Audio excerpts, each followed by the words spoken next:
Hello again, 102. I misspoke in the other video. We still got one more section of chapter 25 to go over in order to fully analyze the impact of American efforts to stop the expansion of communism during the Truman presidency, because he's reelected on his own in 1948. And the presence of J. Strom Thurmond and Henry Wallace was very decisive in giving Truman the victory. Even though many people thought it was time for the Republicans to recapture the White House, they hadn't won since 1928. But Truman embarked on a whistle-stop campaign, and average Americans identified with Truman. He's one of them. And being a states' right candidate, all the African Americans voted for Truman, and that's enough to give him the popular vote in a decisive margin in the Electoral College. Wallace is from the left wing of the Democratic Party, and he's really a peace candidate. He wants to tone down the militaristic confrontations that have been going on and do more dialogue with the Soviet Union. And he was almost president. He was vice president under FDR, but FDR did not want him when he ran for re-election in 44, and that's when he picked Truman to become vice president, and that resulted in Harry S. Truman assuming the presidency in April of 1945. So the split actually helped Truman. So, in his 49 inaugural address, President Truman called for a vigilant anti-communist foreign policy resting on three pillars: the United Nations, the Marshall Plan, and NATO, the North Atlantic Treaty Organization, a collective security agreement between Western European countries, Canada, Australia, and New Zealand to protect one another in case of attack.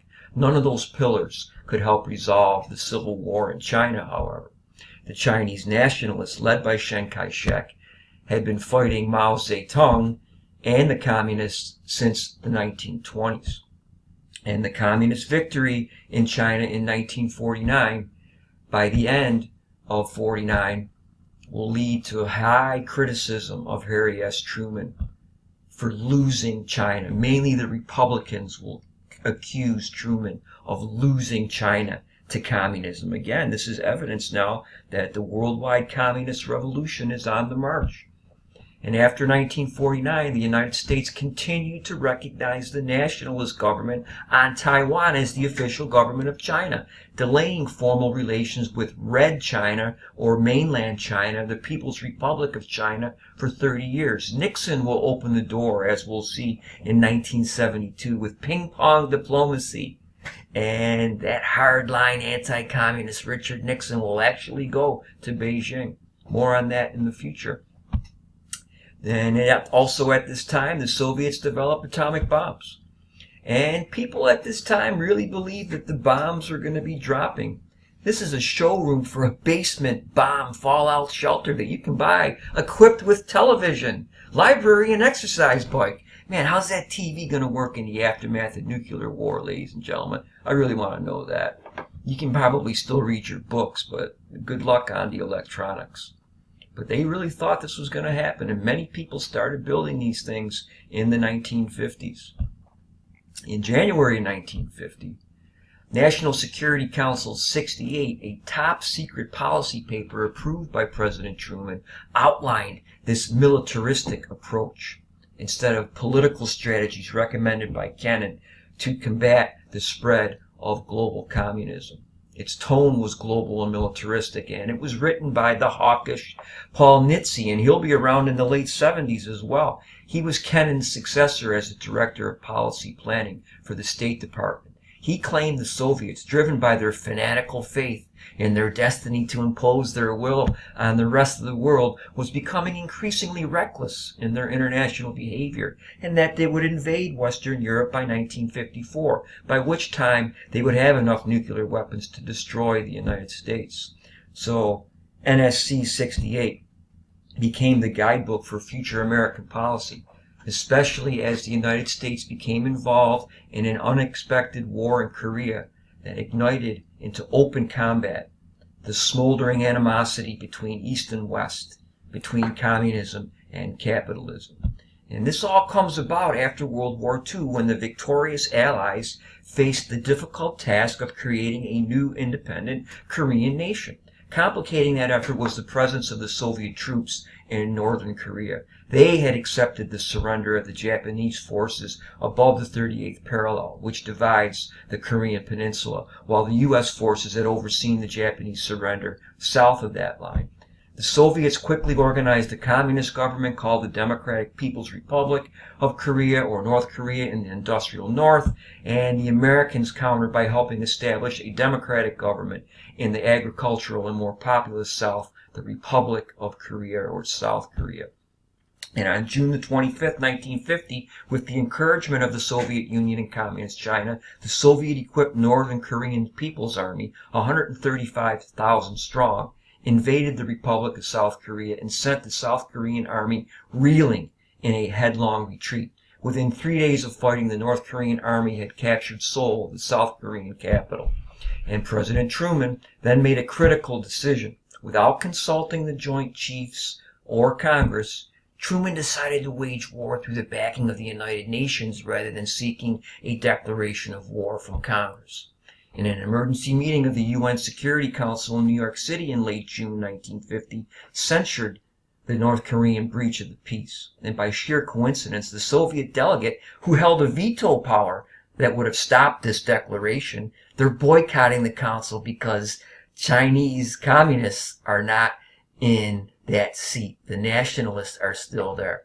So on June the 27th, the Security Council took advantage of his absence to call on UN members to furnish such assistance to the Republic of Korea as may be necessary to repel the armed attack and restore international peace and security in the area. With this UN endorsement, Truman ordered U.S. air, naval, and ground forces to defend South Korea. He then appointed 70-year-old Douglas MacArthur as the supreme commander of the UN forces. The American military defense of South Korea set a worrisome precedent. War by order of a president rather than by a vote of Congress, which the U.S. Constitution requires. Truman dodged the constitutional issue by officially calling the conflict in Korea a police action rather than a war.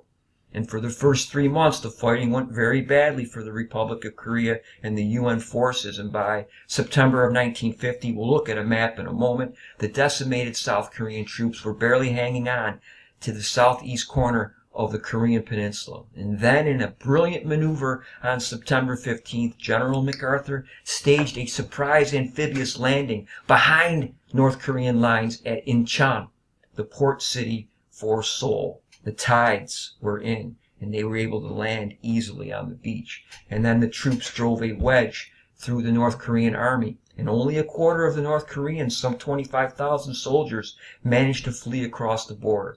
Days later, the South Korean troops recaptured Seoul. At that point, an overconfident MacArthur persuaded Truman to allow the U.S. troops to push north and to eliminate the communists in Korea. President Truman, concerned that MacArthur's move into North Korea would provoke the communist China to enter the war, he flew 7,000 miles to Wake Island for a conference with MacArthur on October the 15th. The haughty general had refused to travel in time of war to the United States, and at his meeting with Truman, MacArthur dismissed Chinese threats to intervene. The brash MacArthur predicted total victory by Christmas, and the Chinese intervened. On the night of November 25th, some 500,000 Chinese volunteers, with trumpets blaring, that's how they communicated with one another. They crossed into Korea and surprised MacArthur, sending the U.S. forces in a desperate retreat just at the onset of winter at Heartbreak Ridge and the Chosin Reservoir. The Chinese intervention forced MacArthur to admit that the conflict had become an entirely new war. He asked for 34 atomic bombs and proposed air raids on China. MacArthur's plans to use nuclear weapons and attack China horrified Truman and the military leadership in Washington, D.C. It would be, explained General Omar Bradley, the chairman of the Joint Chiefs of Staff, the wrong war at the wrong place at the wrong time and with the wrong enemy. So when Truman began negotiations with the North Koreans to restore the pre-war boundary at the 38th parallel, General MacArthur undermined the president by issuing an ultimatum for China to make peace or suffer an attack on their own country. His contempt for Truman became a public issue when on April the 5th, on the floor of the Congress, the Republican minority leader read a letter from MacArthur that criticized the president and said that there is no substitute for victory. Such a reckless act of insubordination left Truman only two choices. He could either accept MacArthur's aggressive demands or fire him. And that's what he did. And on April 11th, 1951, with civilian control of the military at stake, Truman removed the brilliant but bullheaded MacArthur. Truman called him Mr. Prima Donna, and he replaced him with the juk-jawed general, Matthew B. Ridgway. I believe that we must try to limit the war to Korea. And this wasn't too popular a move at the time, but as historical events have gone by and time has passed, Truman did the right thing, even though him and Secretary of State Acheson and the Joint Chiefs of Staff were in the frying pan at the time. Many Americans were very upset, and eventually negotiations will take place, and the 38th parallel will divide North and South Korea. Again, more on that at the beginning of chapter 26 with Eisenhower. This actually happens in the Eisenhower administration. And here's the map of the war. This is very nice. You can see the Pusan perimeter down here. That's all they had left at one point until Incheon, a very successful amphibious landing, cuts the North Koreans off. They barely escaped. Then they went north trying to finish them off. And then the Chinese entered the conflict, changing the whole resistance. And eventually they got pushed back to this point in January of 51. But again, North and South Korea remain divided at the 38th parallel today. So what are the implications? What is the impact of the Korean War? It influenced U.S. foreign policy in significant ways. To most Americans, the North Korean attack on South Korea provided concrete proof that there was an international communist conspiracy to control the world, guided by the Soviet Union. And it results in another Red Scare domestically in the United States. McCarthyism. Senator Joseph McCarthy will accuse the State Department of harboring communists within their ranks, and he will conduct all kinds of congressional hearings trying to generate publicity for his re-election campaign. He will ruin many lives. Loyalty oaths will have to be taken by many Americans working in the government, and he will eventually even accuse the Army of being soft on communism. And finally, a U.S. military buildup results worldwide. And that then now will end chapter 25.